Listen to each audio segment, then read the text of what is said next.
I wanna be the very best, or at the very least adequate. Oh, hi. Welcome back, episode 37.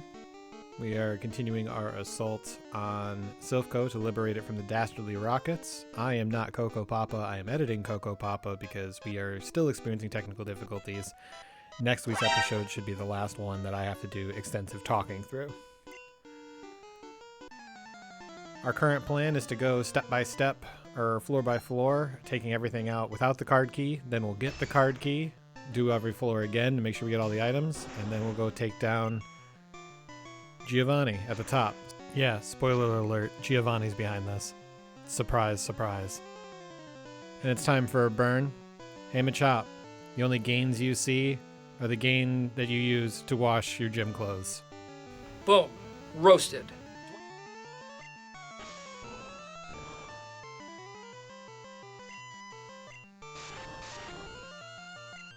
We make a mistake here and we use Growl because we want to do a little bit of damage, and then we realize, oops, we're locked in. What are we going to do?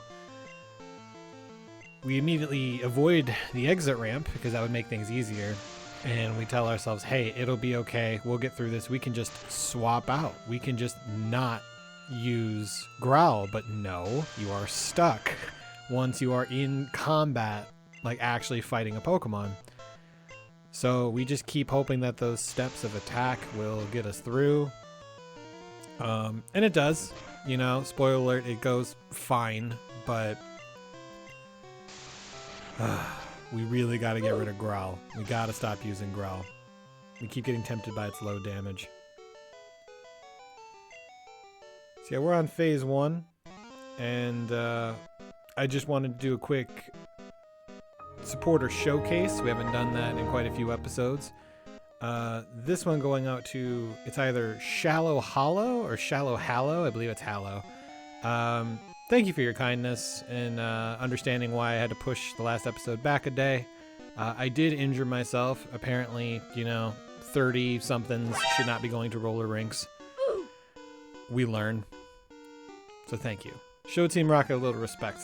So we got Rodney Dangerfield on the Rocket team here. I'm a little nervous that Zoomers don't know who Rodney Dangerfield is. Like, did y'all watch Ladybug? Did you grow up with that like I did? Some of you are kind of weird. You've probably seen Natural Born Killers.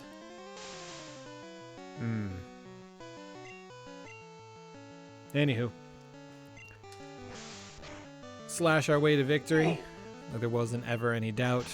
Trying to get Jalapeno some levels because lately most of the lifting has been done by our boy Falcor and Randy. So, gotta spread that XP around. Team's relatively in line though. I believe we've gained 2 levels on Jalapeno since we started the attack on Silph, so, it's working. There shouldn't be any children here. I know, it's crazy. It's crazy. We see Kadabra and we actually get a little bit spooked. Because we know how dangerous psychic types are, even with our 10 level advantage. But they are still frail, and we crit almost every hit with Slash, so not so bad.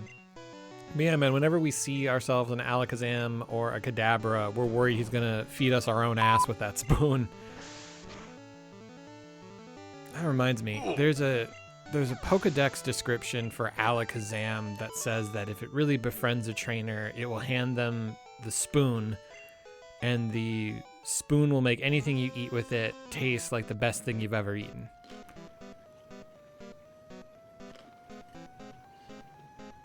This might be the best thing I've ever eaten. And yes, I'm including what you're thinking of now. I'm really okay with Pokedex entries that are just fun like that, I don't like it when they're breaking physics as we know it. Not that I understand physics. I have a bachelor's degree in English. Like, I studied the humanities. I don't. What do I know about physics? But, we could have just had this be a fun little monster game. We didn't have to talk about Pokemon that are hotter than the surface of the sun.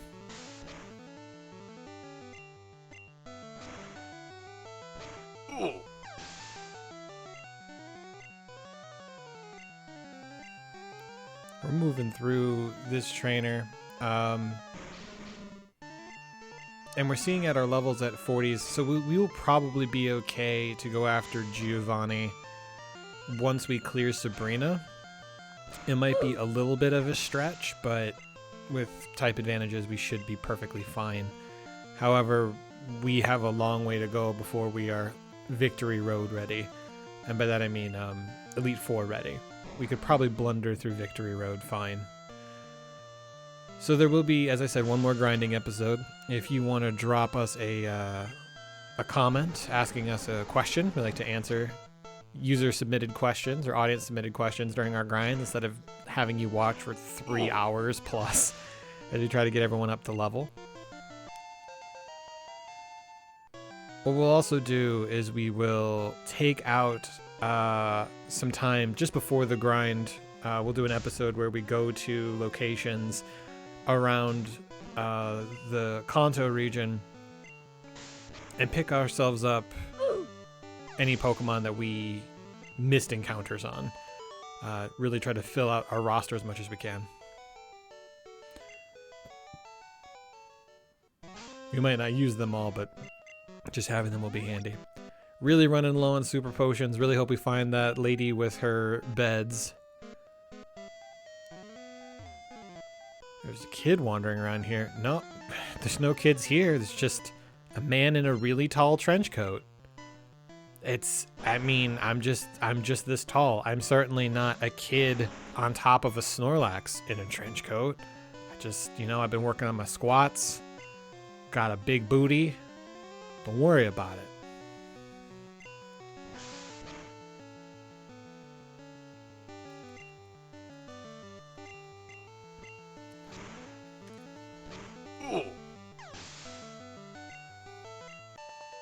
Super easy, barely an inconvenience. Boom.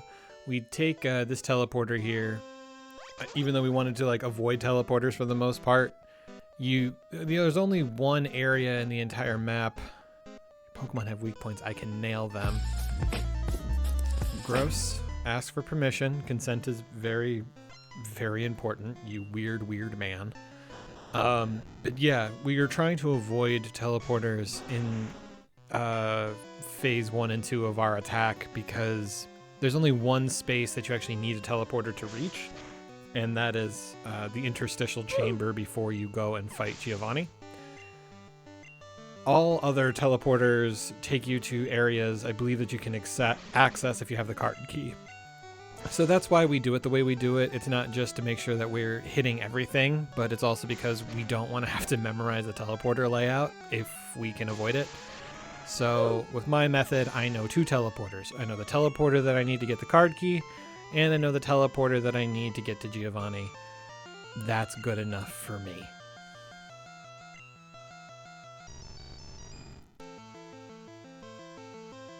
I keep instinctively using fire type attacks against Magnemite and Magneton because I remember when they have steel as a subtype, but not in this gen they don't. You hammered me. Oh, nail their weak points. You hammered me. Okay, Bob the Builder got a PhD. Very cute, very cute.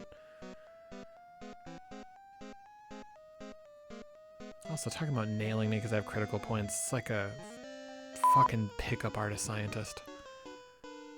I am one of the 4 Rocket brothers. Your poor mom. Not just growing up with 4 boys. That sounds like a lot. But also I get that birth is a miracle, but woof. Rocket Brothers' mom is just built different. I don't know how she got through it. Everyone show some love to Rocket Brothers' mom in the comments. She's, as I said, literally built different. I don't. Wow. Good for you, ma'am. Hats off.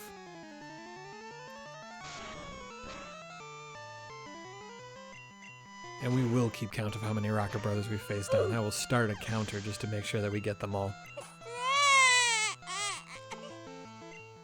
No child left behind. No Rocket Bro left behind.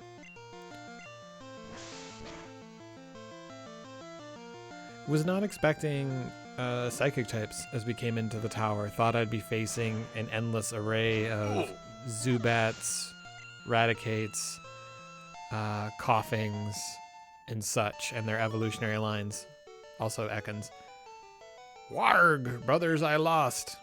Warg. Why do I feel like one of his brothers got to be like Waluigi or Wario? Wah! I'm a rocket brother! That's the best I can do with that.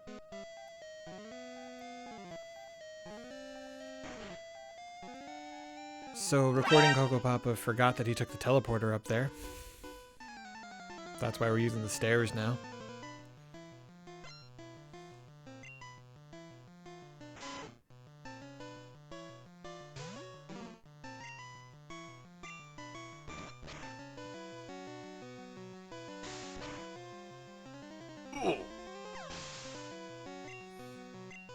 Beanbag is so good. It's so great watching him just clear through mobs. More or less one-shotting everything once he builds up his attack stat enough. But the issue with Snorlax is that their power points that they have for their attacks are kind of low. And we saw that when we were trying to grind him up earlier. He just needs frequent breaks. Which... I'm not sure if this was intended or not, but it's kind of like in keeping with the Pokemon itself, right? Like this lethargic thing that mostly just sleeps and eats. Me. Yeah, the fact that it has to keep stopping to heal up, I like that.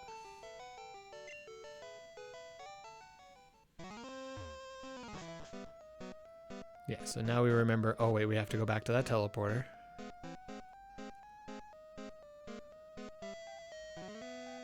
Pass all the sorry faces of people we beat up, and then yeah, we have to double back on the teleporter and then come down here for the card key.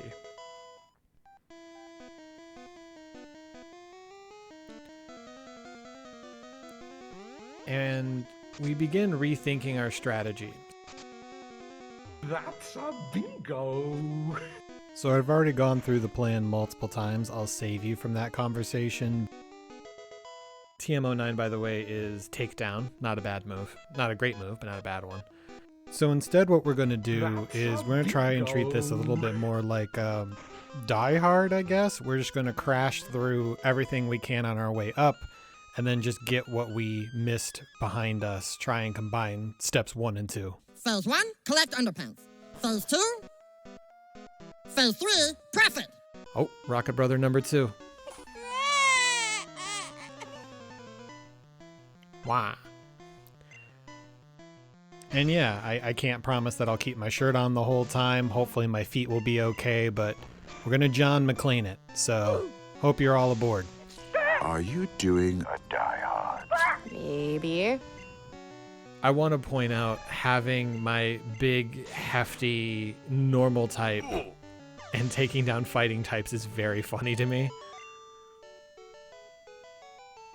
Anyone who played Pokemon Go in the early days and remembered the pain of having to take down a gym that was held by like Snorlax or Chansey or Blissey and like had like the low appearance of fighting types. Like I worked so hard to grind up a Machamp just so that I could hopefully take them out.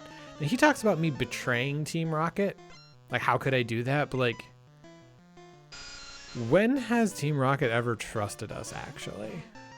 When did that happen? Like, they tried to recruit us on Nugget Bridge, and then I literally wasn't given an option to join the organization, which is fine. They're lame, but at the same time, I'd like to go the Renegade route. I don't always want to be Paragon.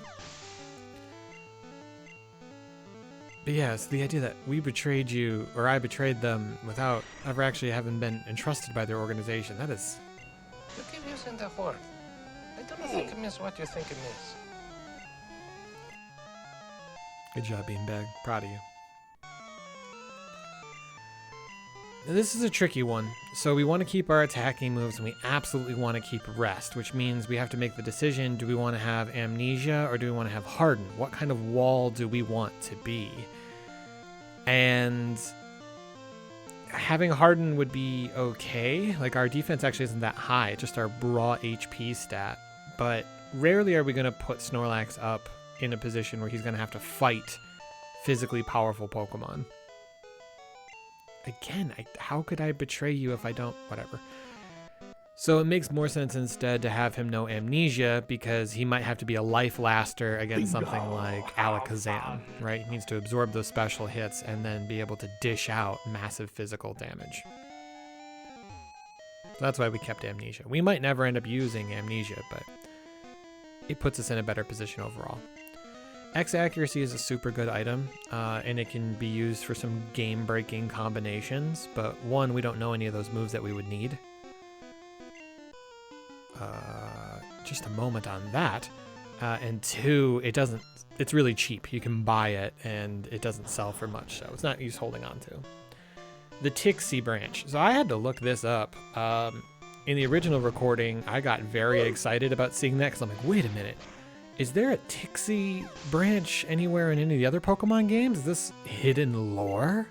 Started like getting on the case like MatPat, right? And I looked it up. So no, Tixie has not appeared in any of the Pokemon games yet, and seems to be referring to an actual city in Russia, because this game does make references to real world locations, right? We have Lieutenant Surge's The Lightning American. We have this original Pokemon region called Kanto, which is a region inside of Japan. So it seems like the original goal was to have this Pokemon game be set kind of in the real world. So Tixie would have been in Russia, which I think that would be a pretty cool zone. Although we shouldn't call it Russia. Real patriots know it's actually called East Ukraine. Slava Ukraini. So yeah, he wanted to be sent to the Russian branch. Which is exactly what I would expect a undercover scientist to be. That's another thing that's really weird, is it? Oh, there's number 3. The scientists make references to the fact that they are actually studying things in this facility, that they've been wronged by the company, that they've taken over the company. And it makes me wonder, were they always like spies? Did Team Rocket infiltrate Silph through a bunch of eggheads who like opened up the door for them? Or was this a situation where the scientists just revolted and decided to join Team Rocket? Yeah, you did. I don't know. I really like some more clarification on that. And Bingo was his name-o. TM03 is Swords Dance. Bingo! How fun! A very good move I will likely never use. Yeah, again, the issue is that in Gen 1, because the jank is what it is, fights don't tend to last long. If you focus on the rock, paper, scissors mechanic of using super effective moves by Pokemon that are very, very powerful, you can normally take out an opponent in 1 or 2 hits, and vice versa. Like, they can do a lot of damage to you. You don't really have a lot of time to be sitting around and powering up your Pokemon. You can make time, like the Sandslash is trying to do, by like lowering my accuracy or getting off a Paralyze or a Confusion and hoping that stalls. Yeah, you did. But generally speaking, it's just more efficacious to bulldoze through without having to raise your stats or lower the other Pokemon stats. He says he smells a rat. If he doesn't have at least 1 rat in his team, I'm going to be very disappointed. I am the pun police. He is under arrest if he does not have more than 1 rat.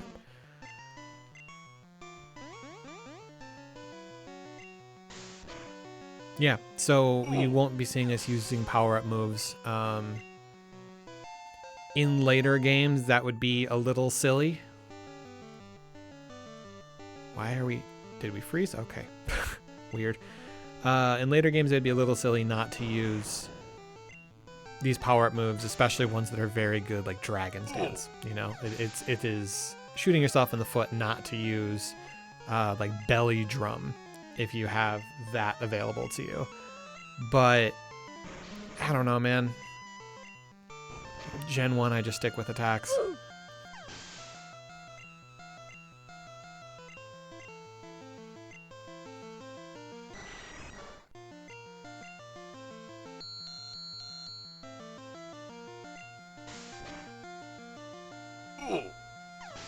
We are looking at the time and we're realizing, oh no, it's going to be at least 3 episodes.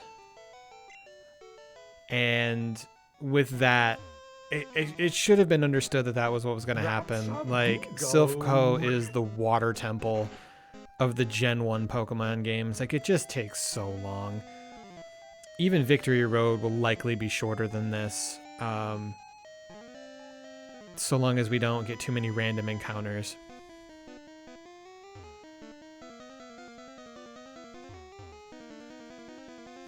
And there's Dum Dum on the other side there. So that's that interstitial chamber. And see, again, like they're hiding in plain sight. So I'd really like to know how exactly this hostile takeover got kicked off. Was it always a plan? Like, how are they reaching out? Like, did we recruit these scientists? Did we just find a bunch of disaffected scientists at a bar one day just drinking and complaining about Silph Co? Did we slide into the Pokemon equivalent of the DMs? I don't know. One thing I do know, that Muck wants a high five. And we're going to end up leaving him hanging. And that's one of my biggest regrets of this run.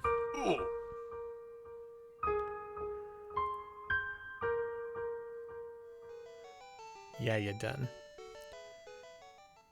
And to make sure that we remember what the hell we're supposed to do on the next recording, we position ourselves over by the stairs. And then we choose to save the game there. Thank you for joining us again. Again, I've been editing CocoPapa. I hope you leveled up, and I look forward to evolving with you in the future. Smell you later.